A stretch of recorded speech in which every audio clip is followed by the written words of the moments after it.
দক্ষিণ লেবানন জুড়ে বৃহস্পতিবার হামলা চালিয়েছে ইসরায়েল। ওই দিন কমপক্ষে 59 জন নিহত হয়েছেন। এতে মোট নিহতের সংখ্যা 3642 জনে পৌঁছেছে। লেবাননের স্বাস্থ্য মন্ত্রণালয় এক বিবৃতিতে শুক্রবার এই তথ্য জানিয়েছেন। বিবৃতিতে মন্ত্রণালয় জানিয়েছেন, ওই দিন আহত হয়েছেন 112 জন। এতে মোট আহতের সংখ্যা দাঁড়ালো 15,356 জন।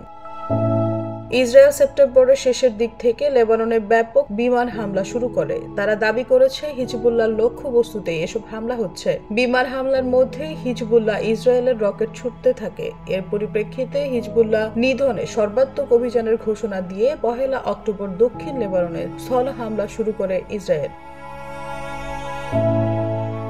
লেবাননে ইসরায়েলি হামলায় 10 লাখেরও বেশি মানুষ তাদের বাড়িঘর ছেড়ে পালিয়ে যেতে বাধ্য হয়েছে। এখনো নতুন নতুন এলাকা ইসরায়েলি হামলায় ধ্বংসস্তূপে পরিণত হচ্ছে। বাড়ছে উদ্বাস্তুর সংখ্যা। এদিকে ইসরায়েল এবং হামাসের মধ্যে চলা 13 মাসের যুদ্ধে গাজা উপত্যকায় নিহতের সংখ্যা 44,000 ছাড়িয়েছে।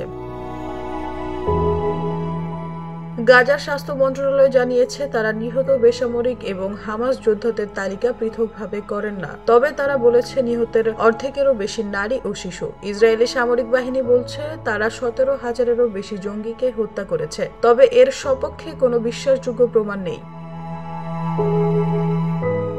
মূলত হামাস যোদ্ধারাই এ যুদ্ধ শুরু করে। তারা গত বছরের 7 অক্টোবর দক্ষিণ ইসরায়েলে হামলা চালায়। তখন প্রায় 1200 জনকে হত্যা করে, যাদের বেশিরভাগই বেসামরিক নাগরিক ছিলেন। এর চেয়ে জঘন্য কাজটি ছিল 250 জন নিরপরাধ মানুষকে অপহরণ করে গাজায় নিয়ে আসা। প্রায় 100 জিম্মি এখনো গাজার ভিতরে রয়েছেন। তাদের মধ্যে কতজন বেঁচে আছেন তা এখনো নিশ্চিত নয়। নিউজ ডেস্ক, ভোরের পাতা।